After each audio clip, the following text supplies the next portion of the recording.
Hay algo que siempre me ha inquietado, algo que percibí desde muy joven, cuando escuchaba en los bancos de madera aquellas historias sobre el origen del hombre.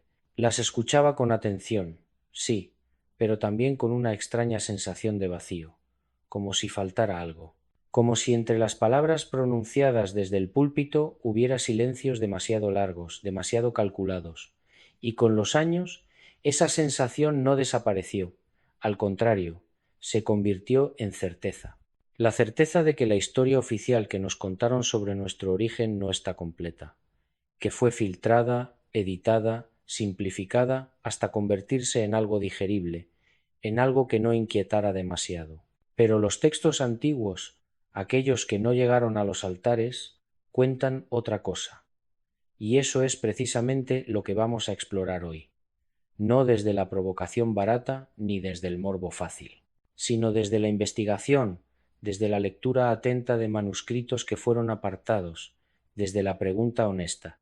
Porque si hay algo que he aprendido después de tantos años recorriendo bibliotecas olvidadas y conversando con especialistas que prefieren el anonimato, es que el mayor misterio no está en lo que se nos dice, está en lo que se nos oculta, y ese ocultamiento no es casual, es deliberado, institucional y muy antiguo. Durante siglos, la humanidad ha recibido una narrativa clara y contundente sobre su origen, una narrativa transmitida desde las religiones más poderosas del planeta, repetida en templos, escuelas, hogares. Dios creó al hombre a su imagen y semejanza, lo hizo del barro, le insufló vida, lo colocó en un jardín, y a partir de ahí toda nuestra historia arranca, simple, limpio, indiscutible. Pero hay algo que no encaja, algo que cualquiera que se atreva a mirar un poco más allá de los textos oficiales puede percibir. Porque cuando uno empieza a escarbar, cuando uno se adentra en los manuscritos que no fueron canonizados, en las tradiciones orales de culturas que quedaron al margen del poder religioso dominante, aparece otro relato, un relato más complejo, más oscuro, más inquietante y sobre todo más coherente con la evidencia arqueológica, con los mitos compartidos por civilizaciones que nunca tuvieron contacto entre sí, con las preguntas que la ciencia todavía no ha podido responder del todo. Porque sí, la ciencia ha avanzado, nos ha dado fósiles, dataciones, análisis genéticos, pero incluso la ciencia se detiene en ciertos puntos. Se detiene justo en el momento en que el Homo sapiens da un salto inexplicable, un salto cognitivo, cultural, simbólico. De repente, hace unos 70.000 años, algo cambia. Y ese cambio no tiene precedentes, no hay gradualidad, hay ruptura, hay un antes y un después, y nadie sabe exactamente por qué. Los textos religiosos oficiales, aquellos que fueron seleccionados cuidadosamente para formar parte del canon, nos cuentan una versión, pero los textos que quedaron fuera, los apócrifos, los gnósticos, los fragmentos encontrados en cuevas y monasterios perdidos, nos cuentan otra. Y esa otra versión no habla de un acto único de creación, habla de intervenciones, habla de seres que vinieron de fuera, habla de experimentación, habla de mezclas, habla de una humanidad que no fue creada de una sola vez, sino que fue modificada, manipulada, perfeccionada o tal vez empeorada según se mire. Y lo más inquietante de todo es que estas versiones no aparecen solo en un texto aislado, aparecen en múltiples tradiciones, separadas por miles de kilómetros y miles de años. Sumerios, babilonios, egipcios, hebreos, hindúes, mesoamericanos, todos tienen historias sobre dioses que bajaron, que intervinieron, que modelaron al ser humano, y todos esos relatos fueron marginados, ocultados o reinterpretados por las religiones institucionales que terminaron dominando el mundo. ¿Por qué? Esa es la pregunta. ¿Por qué tanto esfuerzo en silenciar estas narrativas? ¿Qué había en ellas que resultaba tan peligroso? Uno de los textos más fascinantes y también más ignorados es el libro de Enoc, un manuscrito antiquísimo atribuido a Enoc, el bisabuelo de Noé, que según la tradición bíblica fue llevado al cielo sin experimentar la muerte. Durante siglos, este libro fue considerado sagrado por muchas comunidades judías y cristianas primitivas. Se citaba en las epístolas, se leía en las liturgias, pero en algún momento alguien decidió que ese libro no debía formar parte del canon oficial. y fue apartado, relegado, olvidado, hasta que en 1947, entre los manuscritos del Mar Muerto, apareció de nuevo, y cuando uno lee el libro de Enoc, entiende por qué fue ocultado, porque en sus páginas no encontramos la historia de un Dios lejano que crea desde la nada, encontramos la historia de los vigilantes, seres celestiales que descienden a la tierra, que se mezclan con las hijas de los hombres, que enseñan conocimientos prohibidos. Metalurgia, astrología, magia, cosmética, guerra. Y de esa unión nacen los Nefilim, los gigantes, los héroes de la antigüedad, seres híbridos que no deberían haber existido. Y según el texto, esa transgresión desata el caos. Un caos tan grande que obliga a la divinidad suprema a intervenir, a borrar casi todo con el diluvio. Pero lo importante aquí no es solo la historia en sí, es lo que implica.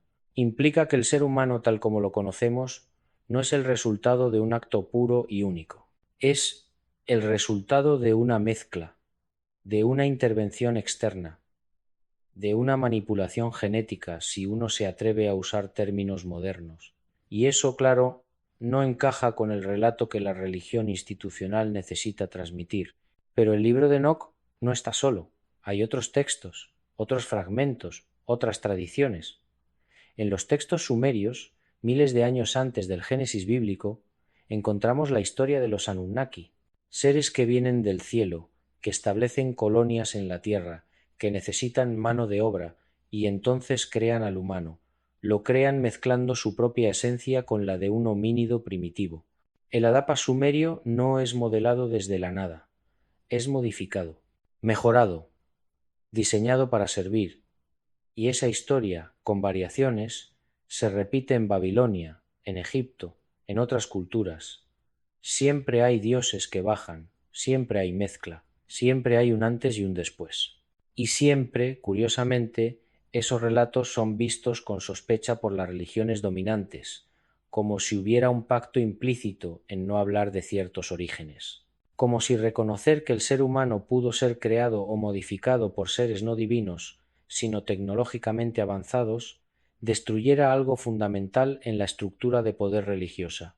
Porque si el hombre no fue hecho directamente por Dios, si fue hecho por intermediarios, si fue un experimento, entonces toda la arquitectura teológica que sostiene la autoridad de las iglesias se tambalea.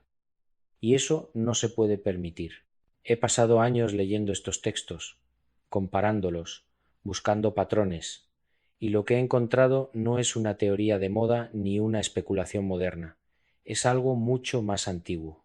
Es un conocimiento que estuvo ahí desde siempre, pero que fue sistemáticamente borrado, reinterpretado o satanizado, porque no olvidemos que muchos de estos textos fueron declarados heréticos, gnósticos, peligrosos, y sus lectores perseguidos. ¿Por qué? Si eran solo fantasías sin fundamento, ¿por qué tanto miedo? ¿Por qué quemar bibliotecas enteras? ¿Por qué condenar a muerte a quienes conservaban ciertos manuscritos? La respuesta, me temo, es obvia, porque en esos textos había algo que no convenía que el ser humano recordara, algo que cuestionaba no sólo el origen, sino el propósito, el lugar del hombre en el universo, su relación con lo divino y, sobre todo, su dependencia de las instituciones que se presentaban como intermediarias únicas entre lo humano y lo sagrado. Pero no nos quedemos solo en los textos.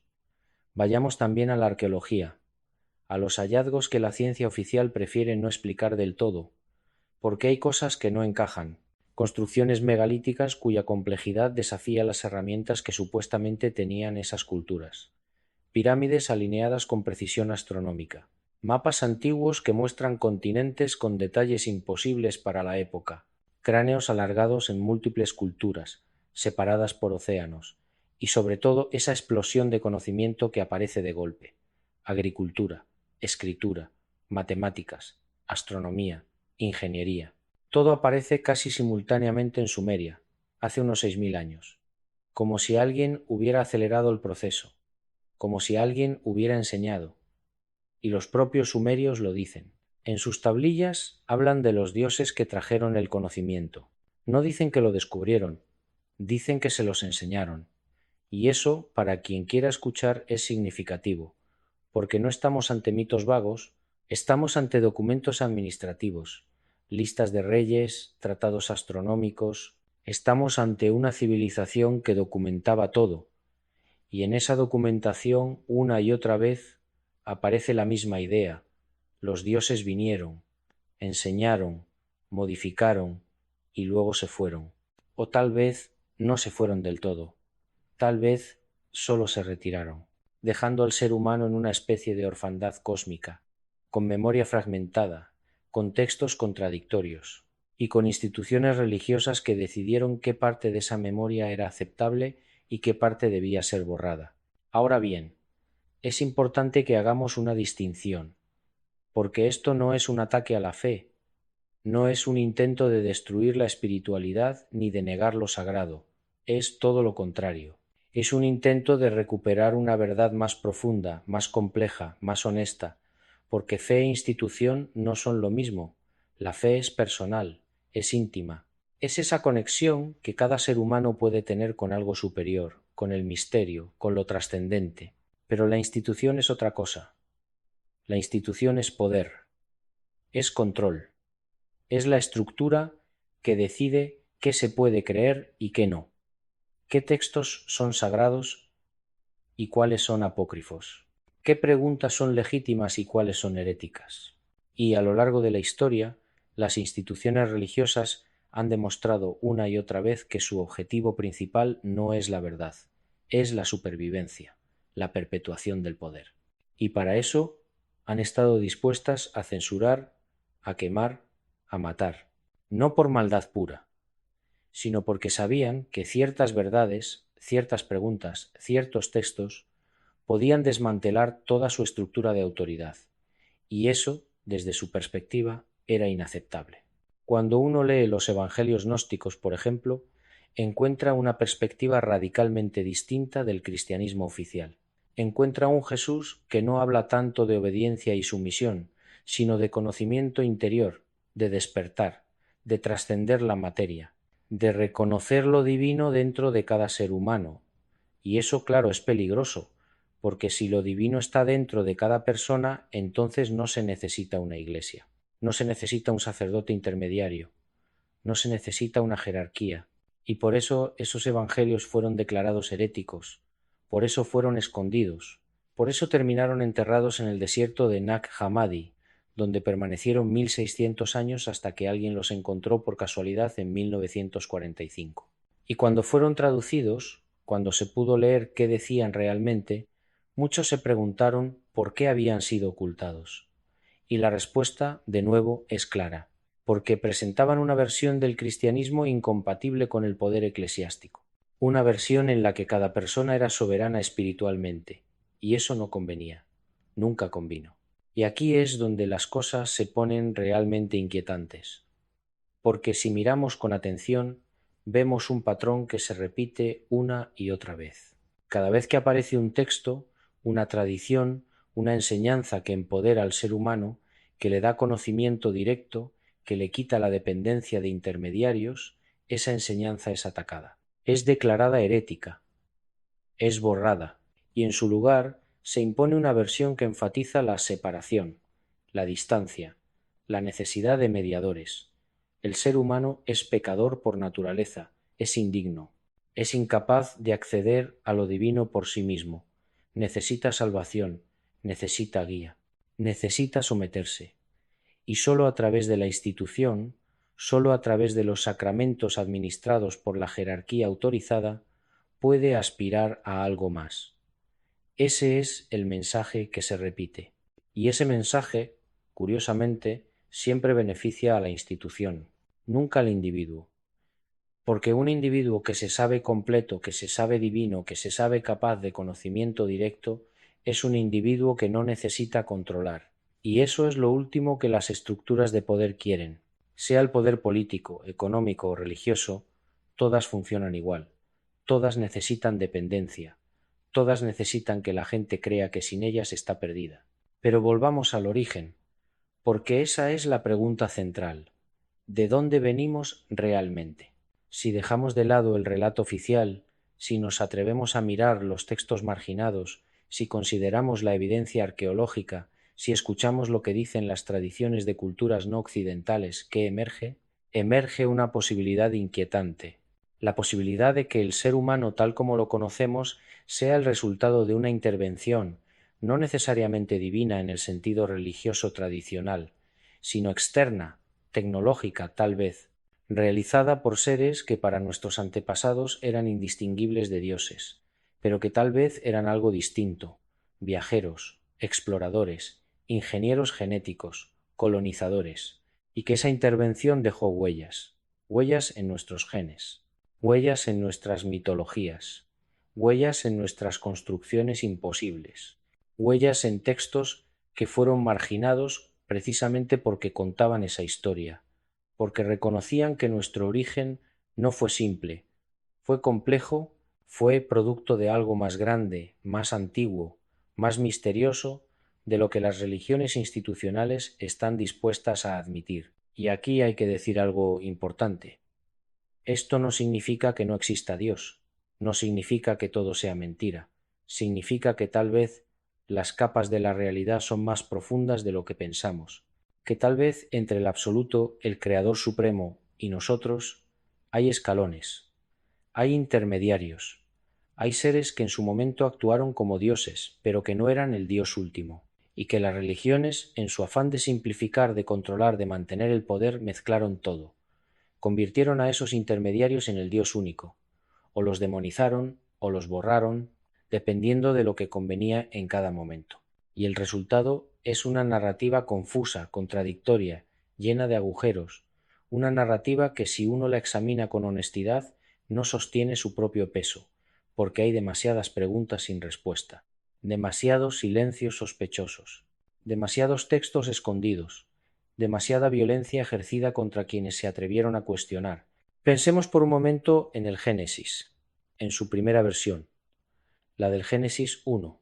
Dios crea al hombre y a la mujer simultáneamente, a su imagen y semejanza. Los crea y los bendice. Punto. Pero luego, en el Génesis 2, aparece otra versión. Una versión distinta. Dios crea primero al hombre, luego a los animales, y luego, porque el hombre está solo, crea a la mujer de una costilla. Dos versiones, en el mismo libro, contradictorias. Y nadie pregunta por qué. Se acepta, se naturaliza. Pero si uno se detiene, si uno piensa, la pregunta es obvia. ¿Por qué hay dos relatos? ¿Son dos tradiciones distintas que fueron unidas sin resolver las contradicciones? ¿Son dos momentos distintos de la creación? ¿O tal vez son dos eventos distintos? Tal vez el Génesis 1 habla de una creación anterior y el Génesis 2 habla de algo específico, de un jardín específico, de una intervención localizada, de Adán y Eva como algo distinto del resto de la humanidad que ya existía, porque si no, ¿de dónde salió la esposa de Caín?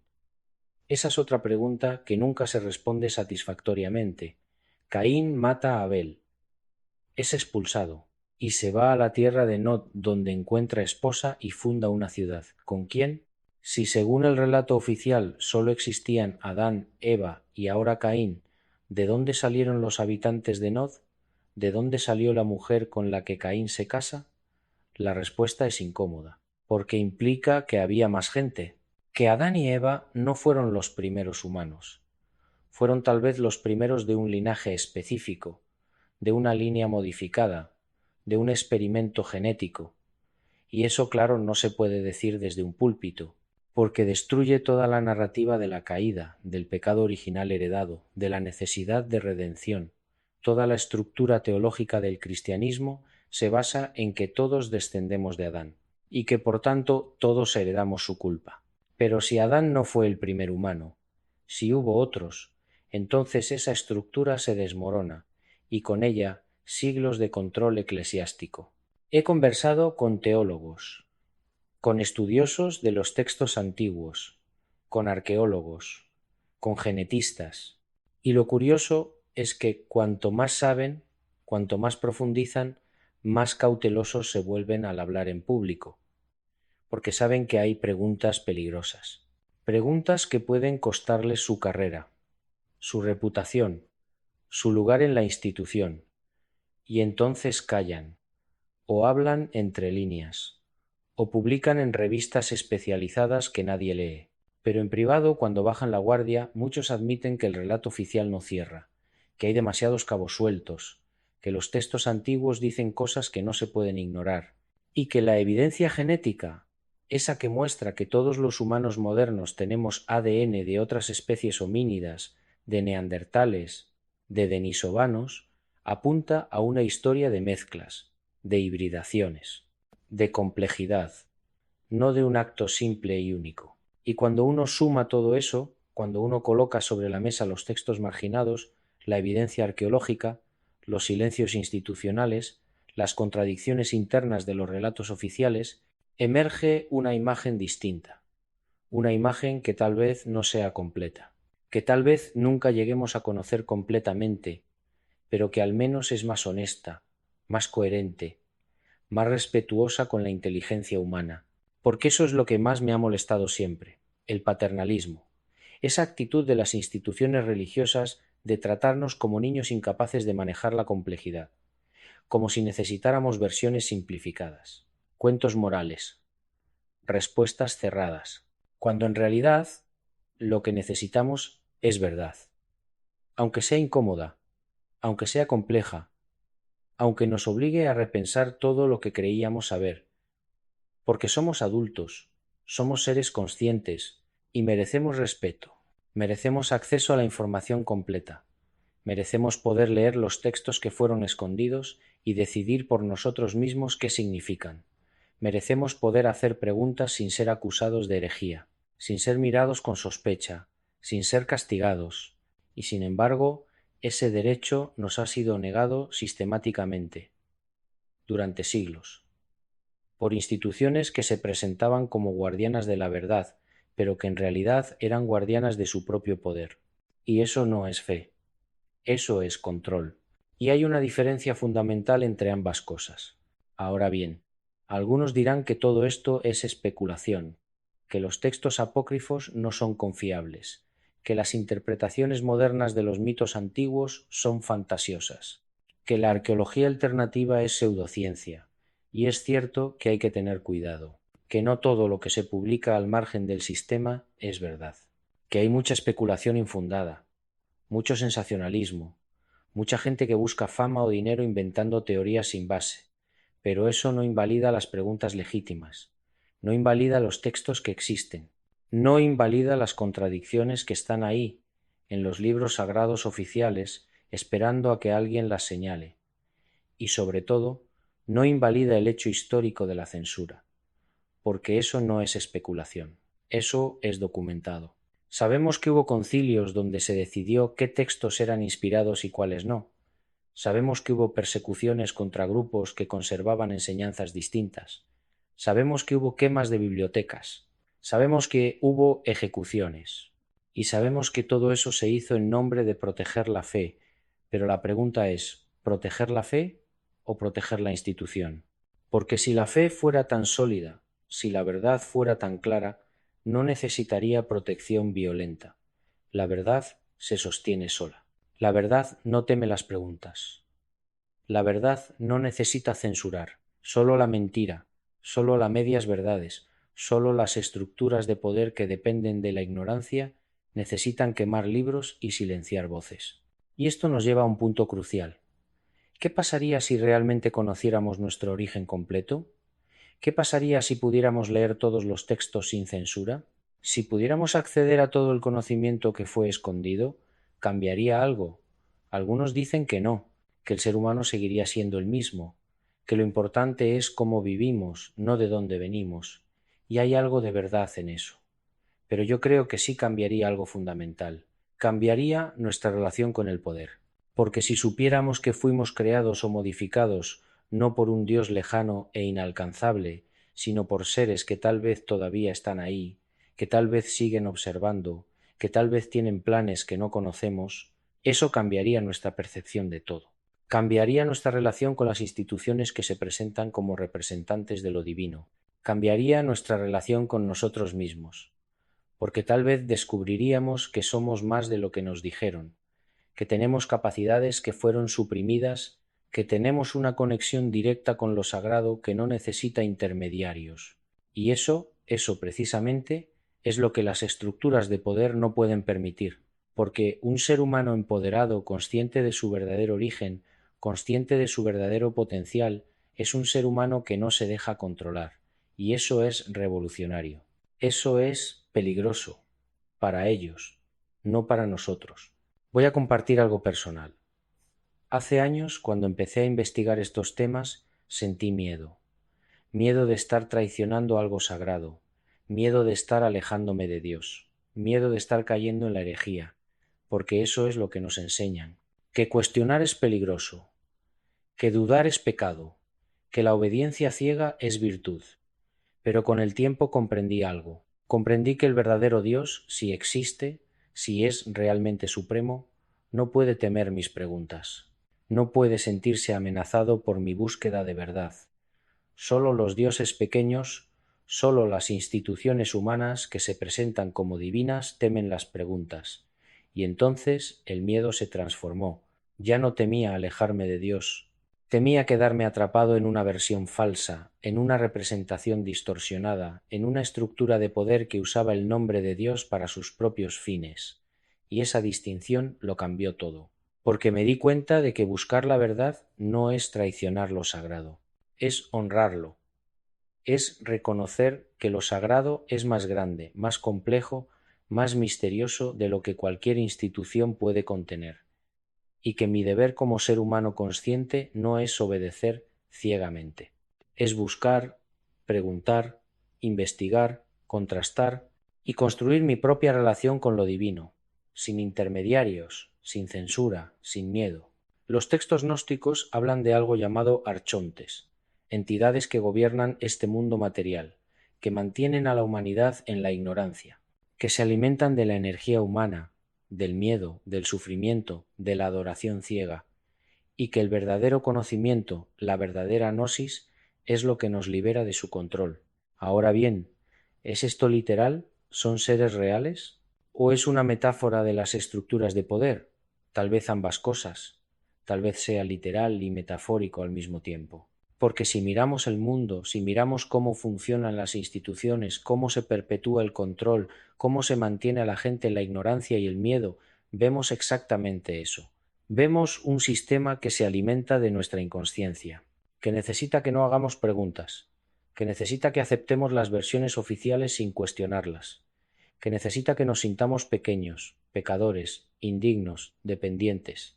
Y cuando uno lee esos textos gnósticos con esa perspectiva, de repente cobran un sentido diferente.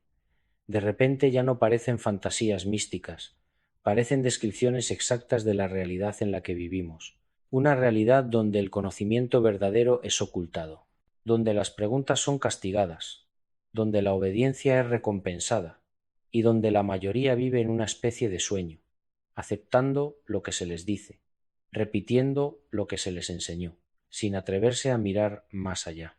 Pero las grietas en el relato oficial son cada vez más evidentes, porque vivimos en una época de información, una época donde los textos antiguos están siendo digitalizados, traducidos, puestos al alcance de cualquiera con conexión a Internet. Y eso es algo que las instituciones no pudieron prever. Durante siglos controlaron el acceso al conocimiento, controlaron quién podía leer, qué se podía leer, cómo se debía interpretar. Pero ahora ese control se ha roto y cada vez más gente está despertando. Está leyendo por sí misma, está comparando versiones, está viendo las contradicciones, está haciendo las preguntas incómodas, y las instituciones no saben cómo responder, porque ya no pueden quemar libros, ya no pueden ejecutar herejes, ya no pueden censurar tan fácilmente, y entonces intentan otras estrategias: desacreditar, ridiculizar, etiquetar como conspiración, apelar a la autoridad académica. Pero incluso eso está dejando de funcionar, porque la gente ya no confía ciegamente en las autoridades.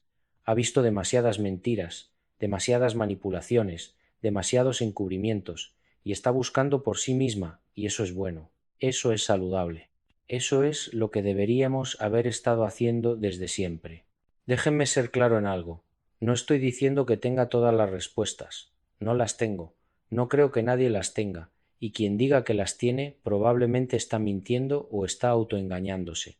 Lo que estoy diciendo es que las preguntas son legítimas, que los textos existen, que las contradicciones están ahí, y que merecemos poder explorarlas sin ser juzgados, sin ser etiquetados, sin ser marginados.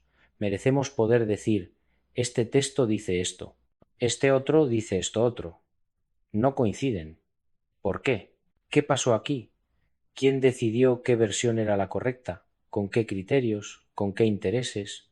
Esas son preguntas básicas, preguntas que cualquier investigador honesto debería hacer, pero que en el ámbito religioso han sido prohibidas, o al menos desalentadas, porque llevan a lugares incómodos, llevan a cuestionar no solo los textos, sino las instituciones que los administran, y eso, claro, no conviene. Uno de los argumentos que siempre se utiliza es el de la tradición. Se dice, esto se ha creído durante 2000 años. ¿Cómo vas a cuestionarlo tú ahora? Pero ese argumento es falaz, porque la verdad no se determina por cuánto tiempo se ha creído algo. Durante siglos se creyó que la Tierra era plana, que era el centro del universo, que el Sol giraba alrededor de ella, y quienes se atrevieron a decir lo contrario fueron perseguidos. Galileo fue obligado a retractarse. Giordano Bruno fue quemado vivo. ¿Por qué? Porque la verdad que presentaban amenazaba el poder de la Iglesia, amenazaba su interpretación de las Escrituras, amenazaba su autoridad, y entonces prefirieron matar al mensajero antes que aceptar el mensaje.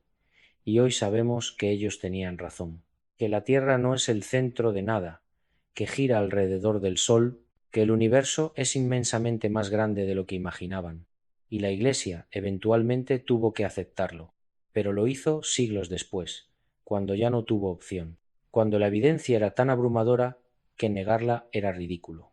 Pero nunca pidió perdón realmente, nunca reconoció su error fundamental, nunca admitió que había estado dispuesta a matar para proteger una mentira. Y eso es lo que me preocupa.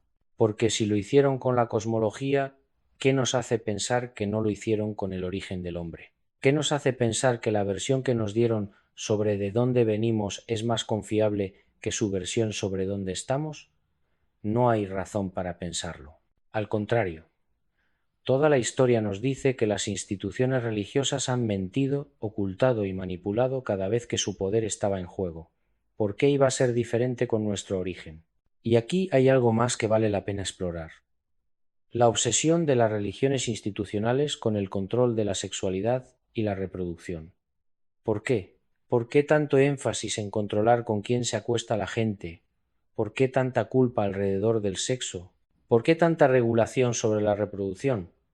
Si uno mira los textos antiguos, encuentra una posible respuesta, porque muchos de esos textos hablan de líneas de sangre, de genética, de pureza, de mezclas prohibidas. Los vigilantes se mezclaron con las hijas de los hombres, y eso fue considerado una transgresión tan grave que provocó el diluvio. ¿Por qué? ¿Qué había en esa mezcla que era tan problemático? Tal vez porque alteraba algo, tal vez porque creaba seres que no deberían existir, seres con capacidades que no estaban previstas, y entonces hubo que borrarlos, hubo que empezar de nuevo, o casi de nuevo, porque Noé y su familia sobrevivieron. Y según algunos textos, Noé era especial, era puro, su línea genética no estaba contaminada, y por eso fue elegido, no por su moralidad, por su genética, y si eso es cierto, si hay algo de verdad en esa historia, entonces toda la obsesión posterior con la pureza de sangre, con las reglas matrimoniales, con el control de la sexualidad, cobra otro sentido. Cobra el sentido de intentar preservar algo, o de prevenir que algo vuelva a ocurrir.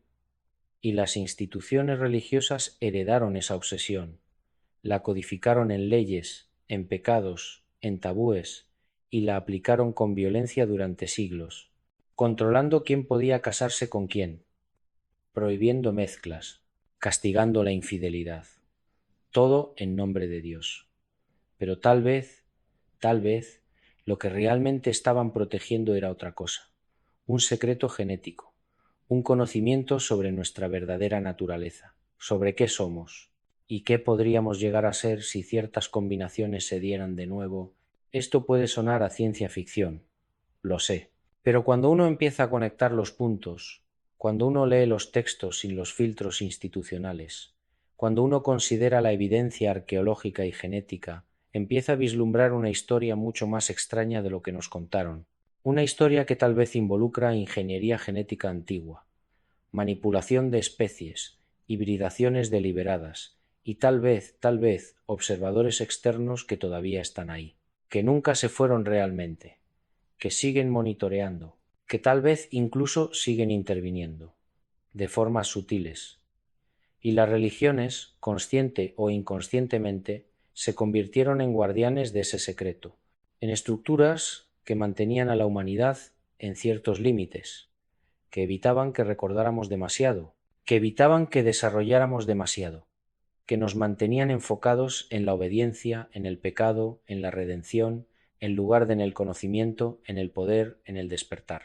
Porque un ser humano que despierta, que recuerda, que desarrolla todo su potencial, es un ser humano que ya no necesita controladores, y eso es inaceptable para quien sea que esté detrás de todo esto. Sean dioses, sean extraterrestres, sean élites humanas, sean entidades interdimensionales, sea lo que sea, necesitan que no despertemos, y las religiones han sido la herramienta perfecta para eso, durante milenios.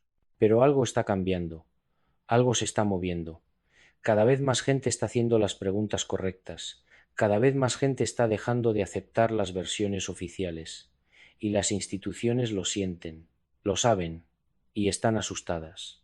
Por eso vemos intentos desesperados de mantener el control, por eso vemos reacciones violentas contra quienes cuestionan, por eso vemos el fundamentalismo creciente, porque cuando un sistema de control empieza a desmoronarse, se vuelve más rígido, más extremo, más violento. Es su última carta, su último intento de mantener el poder, pero no va a funcionar, no en el largo plazo, porque la información está ahí fuera, el conocimiento está disponible, y cada vez más conciencias se están despertando, y eso es imparable.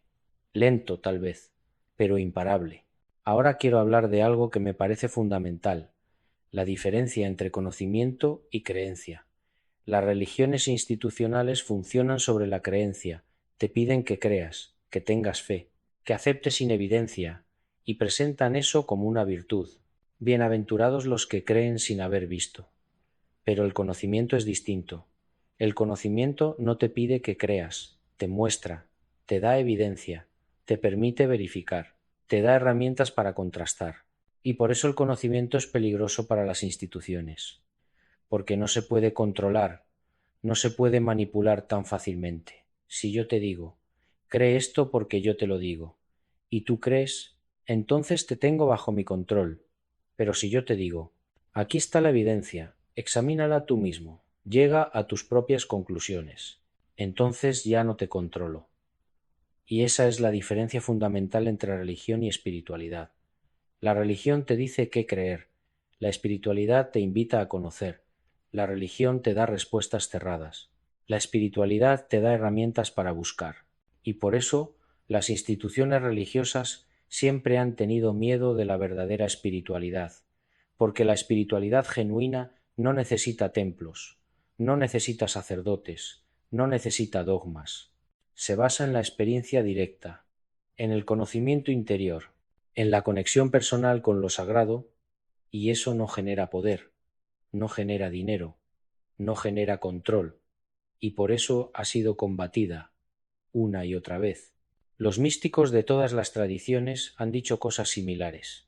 Han hablado de una verdad más profunda, de un conocimiento que trasciende las formas religiosas, de una experiencia directa de lo divino que no necesita intermediarios, y todos han sido perseguidos.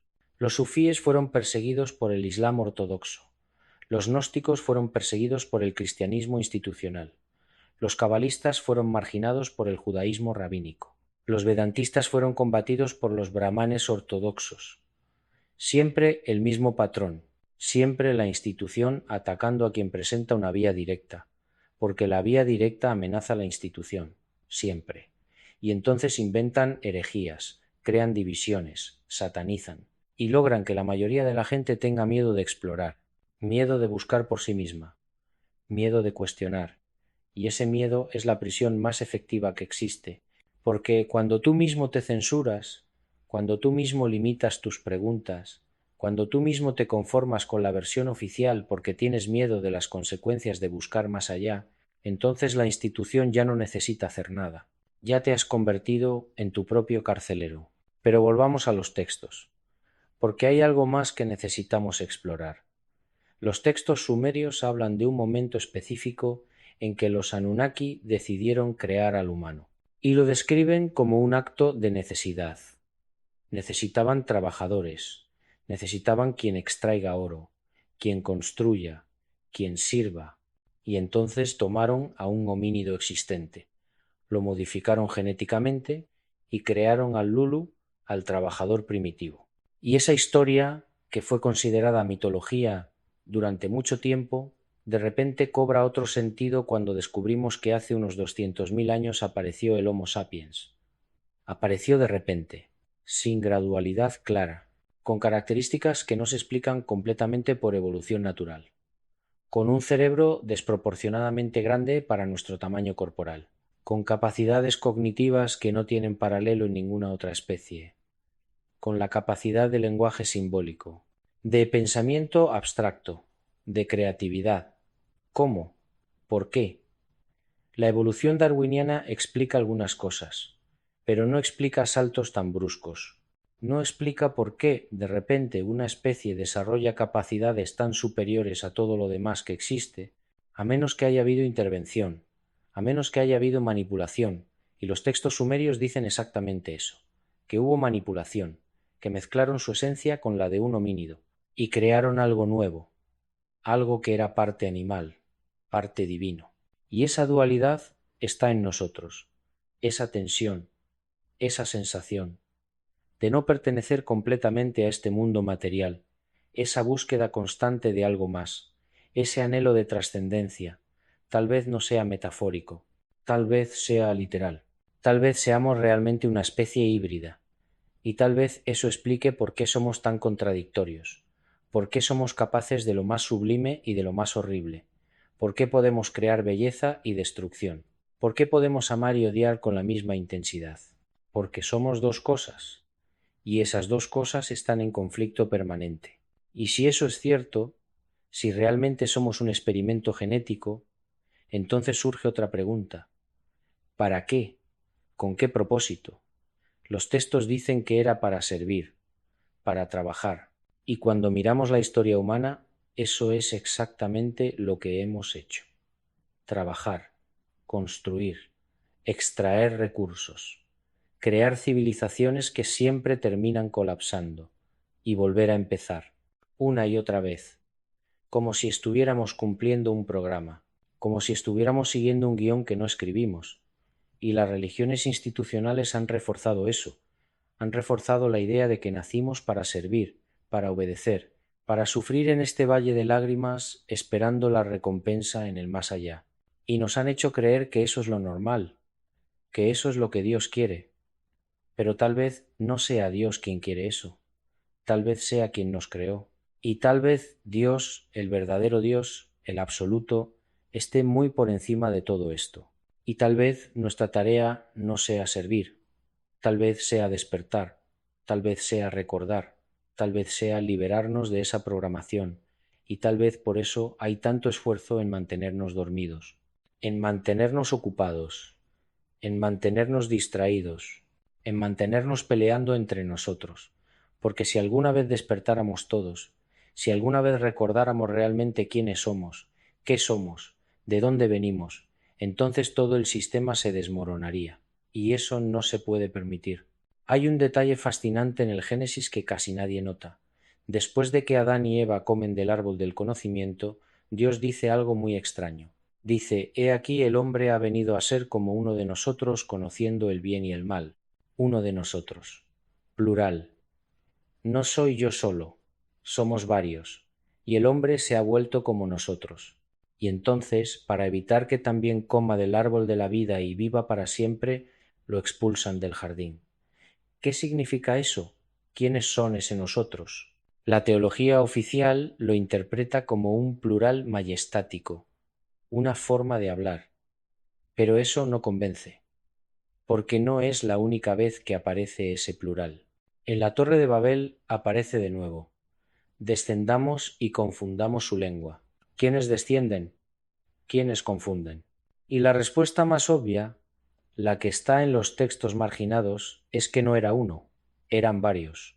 Los Elohim, un término hebreo que es plural, que significa dioses, no Dios, dioses, y que fue traducido en singular para ajustarse al monoteísmo, pero el texto original dice Elohim, y dice nosotros, y dice descendamos, y todo eso apunta a una pluralidad, a un consejo, a un grupo de seres que actuaban juntos y que crearon al humano, y que luego tuvieron que limitar su desarrollo, porque se estaba volviendo demasiado parecido a ellos, demasiado capaz, y eso era peligroso, para ellos, no para nosotros.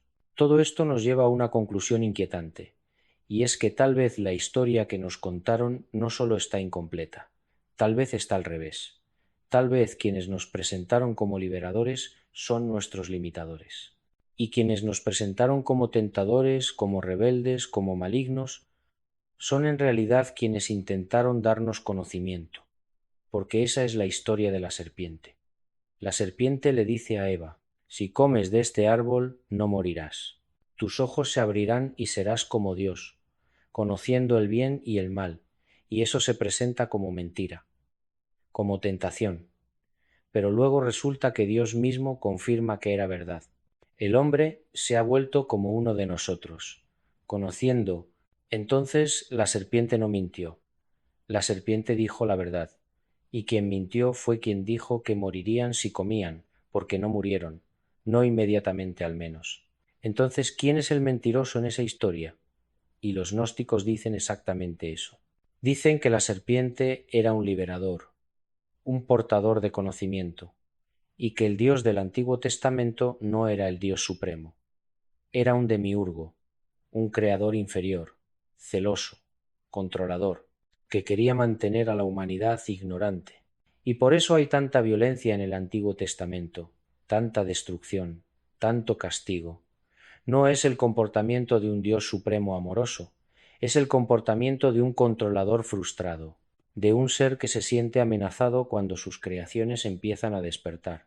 Y esto no lo digo yo, esto lo dicen textos antiguos, textos que fueron declarados heréticos, pero que están ahí, esperando a quien quiera leerlos. El apócrifo de Juan, el Evangelio de Felipe, el Evangelio de Tomás.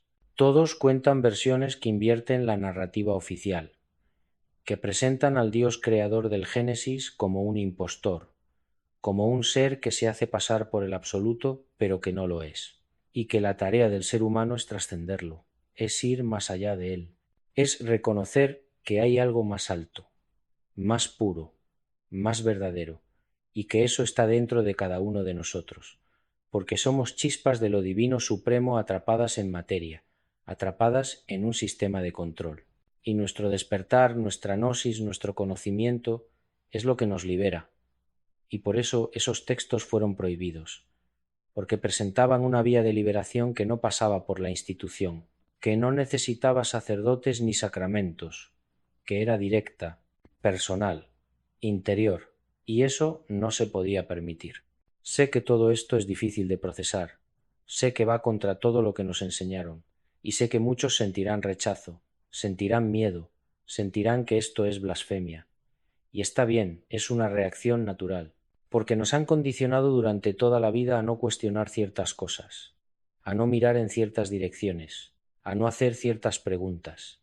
Pero yo solo invito a considerar la posibilidad, no a aceptarlo ciegamente, sino a considerar la posibilidad de que haya más, de que la realidad sea más compleja, de que nuestro origen sea más misterioso, y de que las instituciones que se presentan como custodias de la verdad tal vez no lo sean. Tal vez sean custodias de un secreto que nos concierne a todos, porque es sobre nosotros, sobre quiénes somos, de dónde venimos y hacia dónde vamos. Y ese conocimiento nos pertenece, no a ellos, a nosotros, y ha llegado el momento de reclamarlo. La evidencia está ahí, los textos están ahí, las contradicciones están ahí, los silencios están ahí, y cada vez son más las personas que están conectando los puntos, que están viendo el patrón, que están entendiendo que algo no cuadra en la historia oficial, y no solo en el ámbito religioso, también en el científico, porque la ciencia oficial también tiene sus dogmas, también tiene sus tabúes, también hay preguntas que no se pueden hacer, hallazgos que no se pueden explicar, anomalías que se ignoran porque no encajan en el paradigma establecido. Y cuando uno cruza la información, cuando uno mira a ambos lados, el religioso y el científico, y ve que ambos tienen zonas grises, ambos tienen silencios, ambos tienen narrativas que no cierran completamente, entonces empieza a sospechar que tal vez el problema no es de información, es de control, de que hay cosas que no nos quieren contar, porque contárnoslas cambiaría todo. Y aquí hay que hacer una distinción importante entre lo que las instituciones dicen y lo que algunos individuos dentro de esas instituciones saben, porque no todos los sacerdotes son cómplices conscientes, no todos los teólogos están mintiendo deliberadamente. Muchos creen sinceramente en lo que enseñan. Muchos nunca han tenido acceso a los textos completos. Muchos nunca han cuestionado porque confían en la institución, y eso es comprensible. Pero en los niveles altos, en los archivos secretos del Vaticano, en las bibliotecas restringidas, en los círculos internos, ahí sí hay conocimiento, ahí sí hay textos que no se muestran, ahí sí hay una comprensión más completa de lo que realmente pasó, y ese conocimiento se guarda celosamente, se transmite solo a iniciados, solo a quienes han demostrado lealtad absoluta, porque es conocimiento de poder, y el poder no se comparte, se acumula, se protege, se usa para controlar a quienes no lo tienen. Y esto no es teoría de conspiración, es historia documentada. Sabemos que el Vaticano tiene archivos que no permite consultar. Sabemos que hay documentos clasificados. Sabemos que hay conocimiento restringido. ¿Por qué?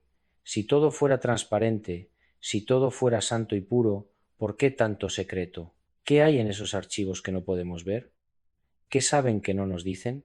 Y la respuesta más probable es que saben mucho más de lo que admiten públicamente, saben sobre los textos que fueron censurados, saben sobre las contradicciones, saben sobre los orígenes reales del cristianismo, saben que muchas de las historias que se presentan como hechos históricos son en realidad construcciones posteriores, mitos elaborados para sostener una estructura de poder, y saben que si esa información se hiciera pública, si la gente tuviera acceso completo a todo, la institución se desmoronaría. Y por eso guardan silencio, por eso controlan, por eso censuran, no por amor a la verdad, por amor al poder. Pero el tiempo del secreto se está acabando, porque vivimos en una era de transparencia creciente, en una era donde la información fluye, donde los documentos antiguos están siendo digitalizados, donde investigadores independientes están haciendo el trabajo que las instituciones se niegan a hacer, y cada año aparecen más hallazgos, más textos, más evidencias, que van construyendo una imagen diferente, una imagen más compleja, una imagen que eventualmente será imposible de ignorar. Y entonces las instituciones tendrán que decidir. O se adaptan y reconocen que mintieron, que ocultaron, que manipularon, o se hunden en su propia rigidez, defendiendo lo indefendible, negando lo evidente y perdiendo toda credibilidad. Y creo que vamos hacia lo segundo, porque las instituciones religiosas ya no tienen la flexibilidad que tendrían que tener, ya no pueden cambiar sin admitir que estuvieron equivocadas durante siglos. Y esa admisión es inaceptable para estructuras que se presentan como infalibles, que se presentan como portadoras de verdad eterna. Porque si admiten que se equivocaron en algo tan fundamental como el origen del hombre, entonces, ¿en qué más se equivocaron? Y esa pregunta es el fin de su autoridad, el fin de su poder, y por eso resistirán hasta el final. Pero es una batalla perdida, porque la verdad siempre emerge, tarde o temprano, siempre. He dedicado años a esto, a leer, a investigar, a contrastar, a hablar con personas que saben más que yo, y lo que he encontrado no son respuestas definitivas, Lo que he encontrado son capas, capas de misterio, capas de conocimiento oculto, capas de manipulación. Y debajo de todo, una pregunta que no se va. ¿Por qué? ¿Por qué tanto esfuerzo en ocultarnos nuestro verdadero origen? ¿Qué pasaría si lo supiéramos? ¿Qué cambiaría? Y la única respuesta que tiene sentido es que cambiaría todo. Cambiaría nuestra relación con el poder. Cambiaría nuestra relación con nosotros mismos. Cambiaría nuestra comprensión de qué somos y para qué estamos aquí. Y tal vez descubriríamos que no estamos aquí para servir, que no estamos aquí para sufrir, que no estamos aquí para obedecer a instituciones que se presentan como divinas, que estamos aquí para evolucionar, para despertar, para recordar, para reconectar con algo que perdimos o que nos quitaron. Y ese despertar es lo que temen. No Dios, no lo divino supremo, sino quienes se han beneficiado durante milenios de nuestra ignorancia, quienes han construido imperios sobre nuestra sumisión, quienes necesitan que no hagamos preguntas, que no busquemos, que no encontremos. Pero ya es tarde, porque la búsqueda ha comenzado, y cada vez somos más los que no nos conformamos con las respuestas oficiales. Cada vez somos más los que leemos los textos prohibidos, los que comparamos versiones, los que vemos las contradicciones, los que nos atrevemos a preguntar, y cada uno que despierta despierta a otros. Es un efecto en cadena, lento, pero irreversible, y llegará un momento en que la masa crítica será suficiente, en que suficientes personas sabrán, suficientes personas cuestionarán, suficientes personas dejarán de aceptar, y entonces el sistema caerá, no por violencia, no por revolución, sino por obsolescencia, porque un sistema de control basado en la ignorancia no puede sobrevivir en una era de conocimiento, no puede sobrevivir cuando la información está disponible, cuando las mentiras son evidentes, cuando las contradicciones son insostenibles, y entonces surgirá algo nuevo, no sé qué, no sé cómo, pero algo más honesto, algo más real, algo que no necesite censura ni violencia para sostenerse, algo que se base en la verdad, en el conocimiento, en el respeto a la inteligencia y la autonomía de cada ser humano, y mientras tanto, mientras ese momento llega, cada uno de nosotros puede hacer su parte, puede leer, puede investigar, puede cuestionar, puede hablar, puede compartir lo que encuentra, puede plantar semillas de duda en otros, no para destruir la fe de nadie, sino para invitar a una fe más profunda, más genuina, una fe que no tenga miedo de las preguntas, una fe que no necesite dogmas rígidos, una fe que sea realmente espiritual y no meramente institucional. Porque al final lo importante no es la religión, es la conexión, es el conocimiento, es el despertar. Y eso no se puede institucionalizar, eso es personal, íntimo, único para cada ser humano. Y nadie puede dártelo, y nadie puede quitártelo. Es tuyo, siempre lo fue. Solo que te hicieron olvidar, te hicieron creer que necesitabas intermediarios, que necesitabas permiso, que necesitabas autorización para acceder a lo sagrado, pero no es así. Nunca lo fue. Lo sagrado está en ti, siempre estuvo, y lo único que necesitas es recordar, despertar, reconocer y ser libre. Quiero terminar con una reflexión, con una pregunta que cada uno puede hacerse. ¿Y si todo lo que te contaron sobre tu origen fuera mentira? ¿Y si fueras mucho más de lo que te dijeron que eres? ¿Y si tu verdadera historia fuera tan extraordinaria que tuvieron que ocultártela para que no despertaras? ¿Qué harías con ese conocimiento? ¿Lo rechazarías por miedo? ¿O lo abrazarías aunque te lleve a lugares incómodos? Porque esa es la elección que cada uno enfrenta. Quedarse con la comodidad de lo conocido, de lo aceptado, de lo seguro, o aventurarse en lo desconocido, en lo cuestionado, en lo prohibido, y no hay respuesta correcta. Cada uno debe decidir por sí mismo. Pero lo que sí puedo decir es que para mí la búsqueda ha valido la pena, aunque no tenga todas las respuestas, aunque haya más preguntas que certezas, porque he recuperado algo fundamental. He recuperado mi autonomía, mi derecho a pensar, mi derecho a cuestionar, mi derecho a buscar la verdad sin pedir permiso. Y eso no tiene precio. Eso es libertad. Y una vez que la pruebas, no puedes volver atrás. No puedes volver a ser quien eras. No puedes volver a aceptar sin cuestionar. Y tal vez por eso hay tanto miedo institucional, porque saben que una vez que alguien despierta, ese alguien ya no vuelve a dormir, y cada despertar es una amenaza, una grieta en el sistema, una luz en la oscuridad, y suficientes luces eventualmente iluminan todo.